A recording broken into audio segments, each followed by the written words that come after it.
നിങ്ങൾ കാണുന്ന ദൃശ്യങ്ങൾ തിരുവനന്തപുരത്തെ ശ്രീ പത്മനാഭസ്വാമി ക്ഷേത്രത്തിൻ്റെ മുറ ജപം കഴിഞ്ഞ് ഇന്ന് കൊളുത്തിയ ആ ലക്ഷദീപമാണ് നിങ്ങൾ കാണുന്നത്. 6 വർഷത്തിലൊരിക്കൽ വരുന്ന ഈ ലക്ഷദീപം കാണുവാൻ ലക്ഷം ഭക്തജനങ്ങളാണ് ഇന്ന് രാവിലെ മുതൽ ഈ ക്ഷേത്രത്തിൻ്റെ സന്നിധിയിലെത്തിയിരിക്കുന്നത്. വെറും മെഴുകുതിരി കൊണ്ടുള്ള വിളക്കുകളല്ല, നിലവിളക്കുകളാണ്. നെയ്യ് ഒഴിച്ച അല്ലെങ്കിൽ എണ്ണ ഒഴിച്ച വിളക്കുകളാണ് ക്ഷേത്രത്തിനകത്തും പുറത്തും കത്തിച്ചിരിക്കുന്നത്. ഇന്നും നാളെയും മറ്റന്നാളെയും 3 ദിവസമാണ് ഈ ലക്ഷദ്വീപ് കാണുവാൻ സാധിക്കുക. അകത്ത് ദർശനം വെറും 15,000 പേർക്ക് മാത്രമാണ്. അതിനും എത്രയോ തിരക്കുണ്ടായിരുന്നു. എന്നിരുന്നാലും ഈ ക്ഷേത്രത്തിൻ്റെ മുന്നിൽ കൊളുത്തിയ ആ ലക്ഷദീപം കാണുവാൻ വേണ്ടി ഭക്തജനങ്ങൾക്ക് ഈ ഒരു അവസരം അമൃത ചാനൽ നിങ്ങൾക്ക് ഒരുക്കിയിരിക്കുകയാണ്. ലക്ഷദീപവും കാണാം, മകരവിളക്കം കാണുവാനുള്ള അവസരമാണ് ഞങ്ങൾ ഒരുക്കിയിരിക്കുന്നത്. അങ്ങനെ പൊന്നമ്പലമേട്ടിലെ മകരജ്യോതിയും തിരുവനന്തപുരം ശ്രീ അനന്തപത്മനാഭസ്വാമി ക്ഷേത്രത്തിൻ്റെ മുന്നിലുള്ള മുറജപം അവസാനിച്ചുകൊണ്ടുള്ള ആ ലക്ഷദീപമാണ് ഇപ്പോൾ നിങ്ങൾ കണ്ടുകൊണ്ടിരിക്കുന്നത്. ഇപ്പോൾ 6:45 6:45 മുതൽ 8:45 വരെ അല്ലെങ്കിൽ 9 മണി വരെ ഈ ലക്ഷദീപം നമുക്ക് കാണുവാൻ സാധിക്കും. അങ്ങനെ തിരുവനന്തപുരം പത്മനാഭൻ്റെ ഈ മണ്ണിൽ എത്രയോ കലാകാരന്മാരാണ് ഈ പത്മനാഭനെ വാഴ്ത്തി പുകഴ്ത്തി പാടിയത്. ആ മുറജപവും കഴിഞ്ഞ് ആ നൃത്തസന്ധ്യകളും കഴിഞ്ഞ് സംഗീത സന്ധ്യകളുമൊക്കെ കഴിഞ്ഞ് ഇന്ന് മകരം 1-ന് മുൻപായി ധനുമാസം 30-ാം തീയതി മകരം 1-ന് വരേണ്ടത് ധനുമാസം 30-ാം തീയതി തന്നെ ഈ ലക്ഷദീപം ഇന്ന് ഇവിടെ നടത്തുകയാണ്. ഈ ലക്ഷദീപം 3 ദിവസത്തേക്ക് കൂടി ഇവിടെ തുടരും. അകത്ത് പ്രവേശിക്കുവാൻ 15,000 പേർക്ക് മാത്രമേ സാധിക്കുകയുള്ളൂ. അകത്ത് മുഴുവനും ദീപങ്ങൾ കൊണ്ട് ആ ദീപ കാഴ്ച കാണുവാൻ വേണ്ടി ഭക്തജനങ്ങൾക്ക് എല്ലാവർക്കും സാധിക്കില്ലെങ്കിലും ആ ക്ഷേത്രത്തിൻ്റെ മുന്നിൽ ഒരുക്കിയിരിക്കുന്ന വിളക്കുകൾ ശ്രദ്ധിക്കൂ. ആ വിളക്കുകൾ മുഴുവനും ഇന്ന് രാവിലെ മുതൽ ഒരുക്കിയിട്ടിരിക്കുന്ന ആ കാഴ്ചയാണ് നമുക്ക് കാണുവാൻ സാധിക്കുന്നത്. അങ്ങനെ 2 കാര്യങ്ങളാണ് നിങ്ങളുടെ മുന്നിൽ എത്തിച്ചത്. ഒന്ന്, അനന്തപത്മനാഭൻ്റെ മുന്നിലുള്ള ആ ലക്ഷദീപവും അതുപോലെ മകരവിളക്കും. ഞങ്ങൾ ഈ 2 കാര്യങ്ങൾ നിങ്ങളുടെ മുന്നിൽ എത്തിക്കുവാൻ സാധിച്ചതിൽ ഞങ്ങൾക്ക് വളരെയധികം സന്തോഷമുണ്ട്. ഇത് കണ്ടുകൊണ്ടിരിക്കുന്ന അമൃത പ്രേക്ഷകർക്ക് നല്ലത് വരട്ടെ, നല്ല ഭാഗ്യങ്ങൾ വരട്ടെ, നല്ല സമയം വരട്ടെ. തൈമാസം, അതായത് മകരമാസം 1 മുതൽ നല്ല സമയമെന്ന് പലരും പറയുന്നുണ്ടെങ്കിലും എല്ലാവർക്കും നല്ലത് വരട്ടെ എന്ന് ഞങ്ങൾ ഈ വർഷം പ്രാർത്ഥിക്കുകയാണ്. ഇനി അങ്ങോട്ടുള്ള യാത്ര നോക്കൂ. വീണ്ടും ഞങ്ങൾ ആ മകരവിളക്കിൻ്റെ ദൃശ്യങ്ങൾ നിങ്ങളുടെ മുന്നിൽ കാണാത്തവർക്ക് വീണ്ടും ഞങ്ങൾ കാണിക്കുവാൻ വേണ്ടി ആ വിഷ്വൽസ് ഒരിക്കൽ നിങ്ങളുടെ മുന്നിൽ ഇപ്പോൾ കാണിച്ചു.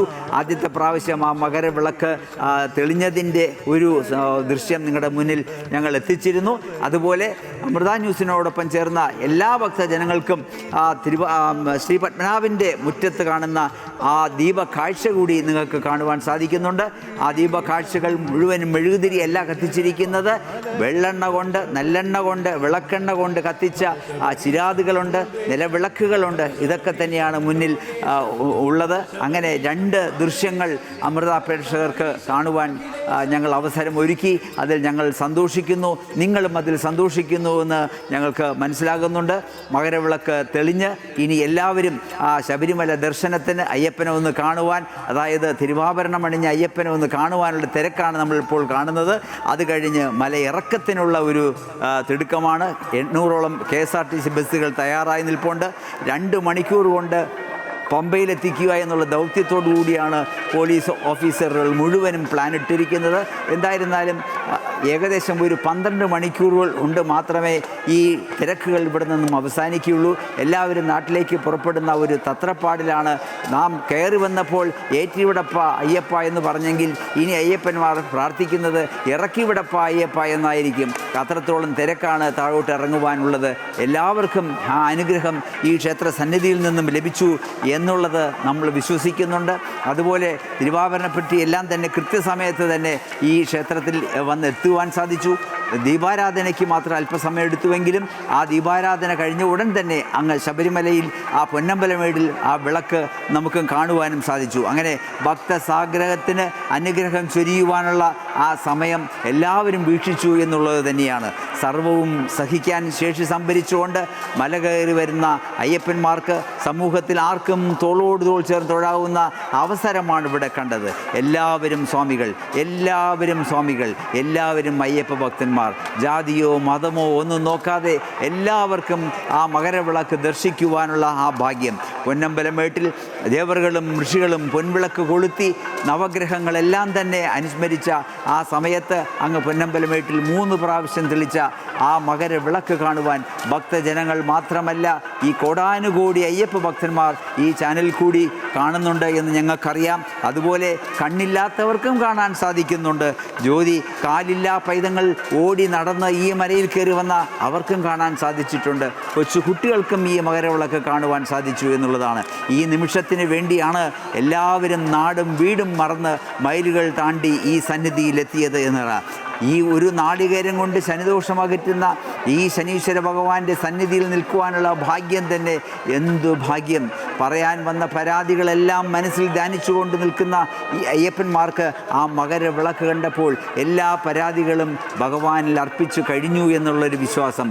ഇപ്പോൾ 18 പടിയിൽ കൂടി ദർശനത്തിനായി അയ്യപ്പ ഭക്തന്മാരെ കടത്തി വിട്ടുകൊണ്ടിരിക്കുന്ന ഒരു കാഴ്ച നിങ്ങൾ കാണുന്നുണ്ട്. മറുവശത്ത് നമ്മുടെ തിരുവനന്തപുരത്ത് ശ്രീ പത്മനാഭസ്വാമി ക്ഷേത്രത്തിൽ ആ ദീപക്കാഴ്ച നിങ്ങൾ കാണുന്നുണ്ട്. ഇന്ന് വൈകിട്ട് 1 മണി മുതൽ ഈ ക്ഷേത്രത്തിൻ്റെ ചുറ്റും വലിയ തിരക്കായിരുന്നു. രാത്രി 9 മണി വരെയാണ് ഈ ദീപങ്ങൾ കത്തുന്നത്. അകത്തും ധാരാളം ദീപങ്ങൾ ഒരുക്കിയിട്ടുണ്ട്. വിളക്കുകളിലും ചെറിയ ചെറിയ ചിരാതുകളിലുമൊക്കെ വിളക്കുകൾ കൊളുത്തി ലക്ഷദീപം ഇന്നു മുതൽ ആഘോഷിക്കുകയാണ്. 3 ദിവസം ഈ ലക്ഷദീപം നീണ്ടു നിൽക്കും. എല്ലാവർക്കും കാണുവാനുള്ള ഒരു അവസരം. അതുകൊണ്ട് തന്നെ തിരുവനന്തപുരം ശ്രീ പത്മനാഭനെ കാണുവാൻ നിങ്ങളും എത്തുക, ദൂരദേശത്തുള്ളവരും എത്തുക എന്നുള്ളതാണ്. നേരിട്ട് കാണുമ്പോൾ തീർച്ചയായും അതിൽ കൂടുതൽ ഭംഗിയുണ്ടായിരിക്കും എന്നാണ് നമുക്കെടുത്ത് പറയുവാനുള്ളത്. ജീവിതത്തിൽ മറ്റൊരിടത്തും ലഭിക്കാത്ത ആത്മാനുഭൂതിയുടെ ഒരു നിർവൃതി ദർശനം അതാണ് കടന്നുപോയത്. ഹരിയുടെയും ഹരൻ്റെയും അംഗാവതാരമായ ശ്രീധർമ്മശാസ്താവിനെ കാണാനെത്തിയവർക്ക് ആ മകരവിളക്ക് കണ്ടു തൊഴാൻ സാധിച്ചു എന്നുള്ളതാണ്. ഉത്തരം നാളിലെ ഉദയസൂര്യനെ കാണാൻ സാധിച്ചു. സാമവേദം നാവിലുണർത്തിയ ഭഗവാന്റെ മകരവിളക്ക് കാണുവാൻ സാധിച്ചു. കൺകണ്ട ദൈവമായ ഈ സ്വാമിക്ക് നിത്യസത്യ ദയാനിധിയായ ഭഗവാനെ അണിയാനുള്ള തിരുവാഭരണം കാണുവാൻ സാധിച്ചു. തിരുവാഭരണം അണിഞ്ഞ അയ്യപ്പനെ കാണുവാൻ സാധിച്ചു. ദുഃഖങ്ങൾ അറിയാതെ തന്നെ അറിയുന്ന ഭഗവാനെ കണ്ട് നമ്മുടെ പരാതികളെല്ലാം പറയുവാൻ സാധിച്ചു. ഇരുമുടിക്കെട്ടിൽ കൊണ്ടുവന്ന നെയ്യഭിഷേകം ചെയ്യുവാൻ സാധിച്ചു. എത്ര കണ്ടാലും മതിവരാത്ത ഈ കോമളരൂപനെ, എത്ര കേട്ടാലും മതിവരാത്ത ഉണർത്തുപാട്ടും ഉറക്കപ്പാടും മഹാഹരിവരാസനമെല്ലാം ഈ നടയിൽ നിന്ന് കേൾക്കുവാൻ സാധിച്ചു. അങ്ങനെ സന്തോഷത്തോടുകൂടി മലകേറിയ ഭക്തന്മാർ മകരവിളക്കം കണ്ട് തിരുവാഭരണവും കണ്ട് തിരിച്ചിറങ്ങുന്ന ഒരു അവസ്ഥയിലോട്ട് വന്നുകൊണ്ടിരിക്കുകയാണ്. അങ്ങനെ ഞങ്ങളുടെ ഈ മകരവിളക്കിൻ്റെ ദൃക്സാക്ഷി വിവരണം ഇതോടുകൂടി പൂർണ്ണമാകുകയാണ്. എല്ലാവർക്കും അനുഗ്രഹമുണ്ടാകട്ടെ എന്ന് ഞങ്ങൾ പ്രാർത്ഥിക്കുന്നു. സ്വാമിയേ ശരണമയ്യപ്പ, സ്വാമിയേ ശരണമയ്യപ്പ, സ്വാമിയേ ശരണമയ്യപ്പ.